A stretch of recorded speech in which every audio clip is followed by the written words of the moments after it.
Hey, it's your guy Tyrrell back with the interviews. In today's video, we're going to analyze how Mikel Arteta's tactics shut down Manchester United's midfield diamond in their 1-0 win at Old Trafford.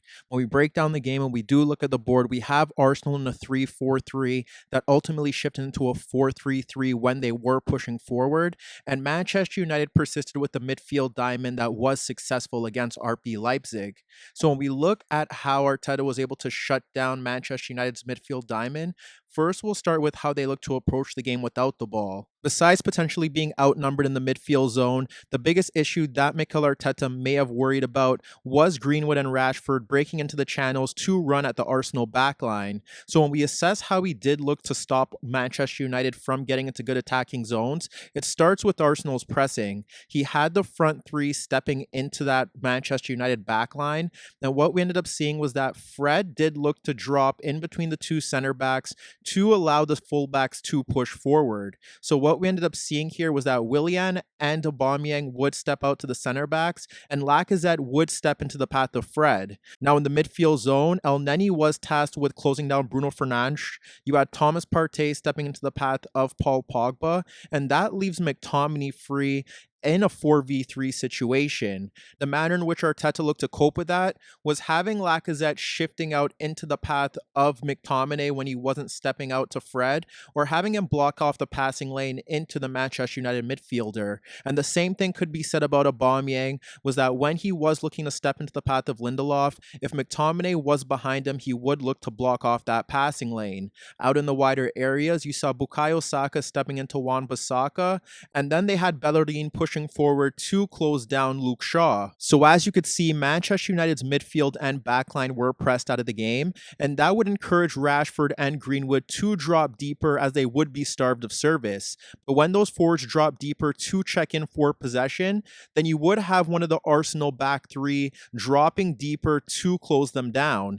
Arsenal had a 3v2 advantage at the back, so you would see either Tierney or Holding dropping off deeper to deal with Rashford and Greenwood dropping off to receive the ball. There would be times where Gabriel would have to drop off deeper if those players were central, or if Tierney and Holding were forced to push out into those wider areas. Now, if we shift away from the board, we could look to a few examples to see how Arsenal's pressing was successful. There was a time where you had Arsenal's front three pressing Manchester United's back three with Fred dropping in deeper, and Lindelof slid the ball out to Wan-Bissaka, and that's where you see Saka stepping into his path and Lacazette shifting across to close down McTominay.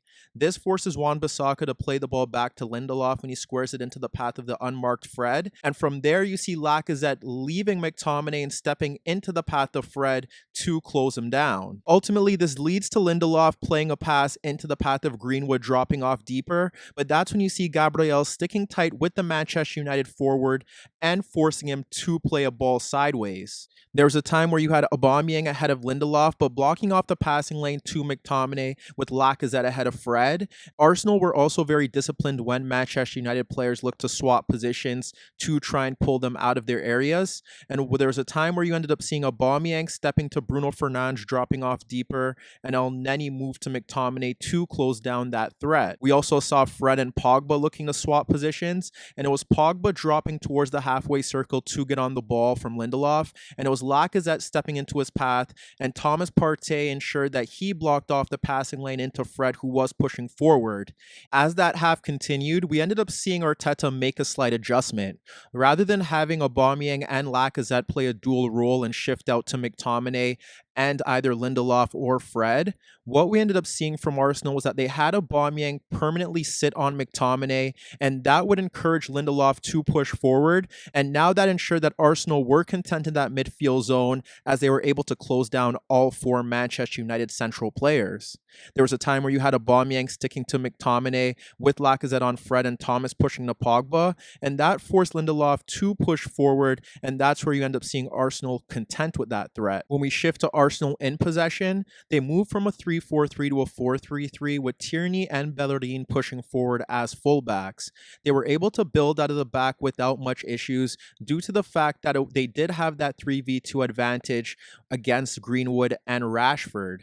What you ended up seeing was that Rashford and Greenwood would close down Tierney end holding, and that would leave Gabriel as the spare man.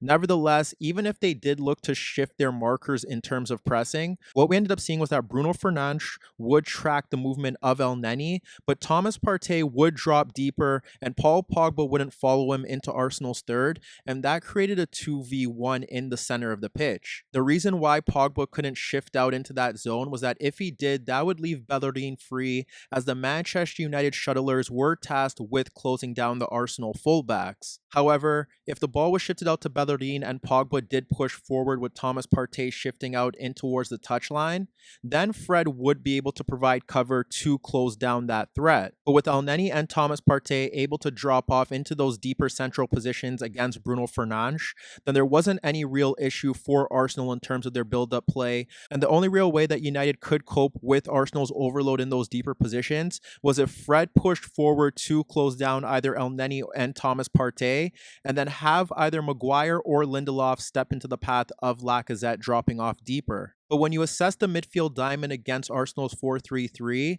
the sole threat that Solskjaer would be worried about is out in the wider areas because Manchester United have to stay narrow in that compact shape. Over on the left-hand side, they did a fairly good job with Bukayo Saka, as he was hesitant to run at Wan-Bissaka, and that often allowed McTominay time to shift across to create a 1v2 situation. If you look at the midfield battle, it was Saka against McTominay, Pogba tracking the movement of Thomas Partey, Bruno Fernandes stepping into the path of El Neni, and then if Lacazette dropped off deeper, then Fred would be able to occupy him.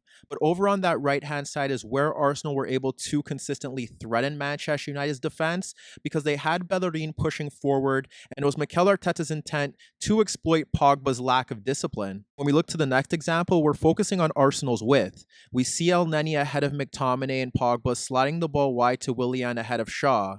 You can already see Aubameyang looking to peel off Wan-Bissaka at that back post, but what we see from Willian here is that he awaits the overlapping run of Bellerin into right half space, and that's where Paul Pogba should be pushing out to track that run, but he's caught out of position. When Willian plays that pass to Bellerin, he fizzes a first-time ball across the United backline and through the 6-yard box for Aubameyang peeling off Wan-Bissaka at the back post, but he fails to connect with Bellerin's cross despite his lunging effort. Minutes later, it's Thomas Partey with a cheeky pass over Paul Pogba for Willian dropped off Shaw between the lines. When Thomas Partey plays that pass, you witness Bellerin free in acres of space down the right channel, and that's when you see Willian breaking at Shaw before sliding the ball out to Bellerin. And while United's defense does look set, you witness Aubameyang heading towards the 6-yard box off Wan-Bissaka's shoulder. When Bellerin delivers a ball ahead of Shaw's pressure over Wan-Bissaka at that back post, Aubameyang's able to bring it down with the option to shoot or pull it back for Lacazette, but when he attempts to play that pullback pass for Lacazette, it's Lindelof once again making a last-ditch tackle and toe-poking the ball away from Lacazette. And when we look to one final example, it's Bellerin sliding the ball to Willian ahead of Shaw, and he cuts to the byline and then pulls back, which attracts Bruno Fernandes, and that's when you end up seeing Aubameyang already beyond Wan-Bissaka, who is occupied by Saka at the edge of the 6-yard box. Willian drops the ball off to Bellerin free at the edge of the box, and he picks out Saka in between Wan-Bissaka and Lindelof. Lindelof drops off Saka, and that's when you also see Wan-Bissaka shifting towards the back post, thinking that Lindelof would pick up Saka. Wan-Bissaka ends up shifting backwards due to Aubameyang's presence, and that allows Saka to get a free header just ahead of the 6-yard box, but he wastes it by nodding it over the net. Ultimately, this forced Solskjaer to shift to a 4-2-3-1, with Rashford up front ahead of Bruno Fernandes, and Greenwood and Pogba out in those wider areas.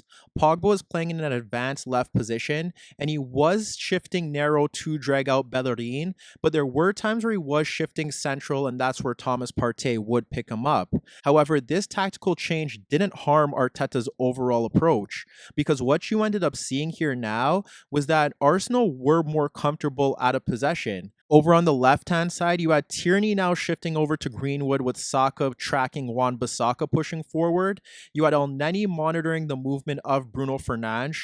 And then you had Paul Pogba, who could be closed down by Thomas Partey if he shifted central. And if he moved out to the wider areas, it would be Bellerin or Holding. But what you ended up seeing down Manchester United's left-hand side was that Luke Shaw was looking to push forward. So what Arteta ended up doing was that he had Bellerin pushing forward to close him down, and then Thomas Partey and Holding could shift across to close down Pogba, and we witnessed that on one occasion when Maguire clipped a long diagonal ball out into that zone, and we saw both Arsenal players shifting out to close down Pogba. Bruno Fernandes was still closed down by Elneny, and then you still had Lacazette and Aubameyang closing down Fred and McTominay. Meanwhile, out of possession, United dropped off into two banks of four, and this encouraged Arsenal's fullbacks to push forward as well to peg back Greenwood and Pogba. And when you break down Arsenal's best chances prior to taking the lead, they followed a similar template to the first half.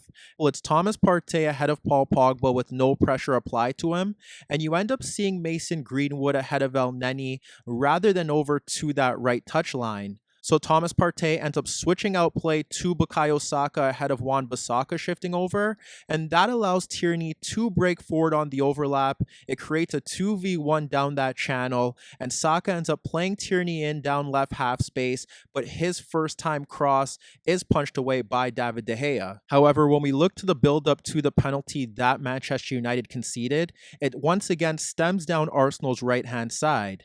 Thomas shifts the ball out to Willian, who is holding the touchline to drag out Luke Shaw. And when Willian looks ahead, he witnesses Bellerin in a narrow advanced position, pegging back Pogba. Willian ends up running at Luke Shaw towards the box, and he identifies Bellerin beginning to make a run off Paul Pogba's shoulder into the right half space.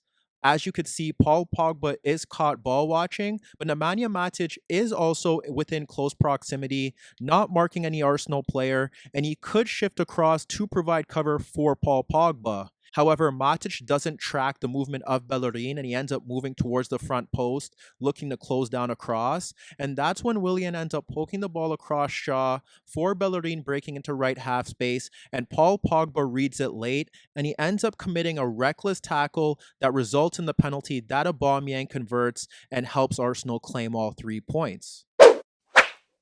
Hi everybody, thanks for watching, and subscribe here for your latest tactical analysis and daily commentary on the InnerViews show. And if that wasn't enough, don't forget you could find more organic, unfiltered soccer/football analysis on the InnerViews podcast, the best soccer/football podcast in the world, available on iTunes, Spotify, iHeartRadio, Spreaker, and any Android apps on your Android devices.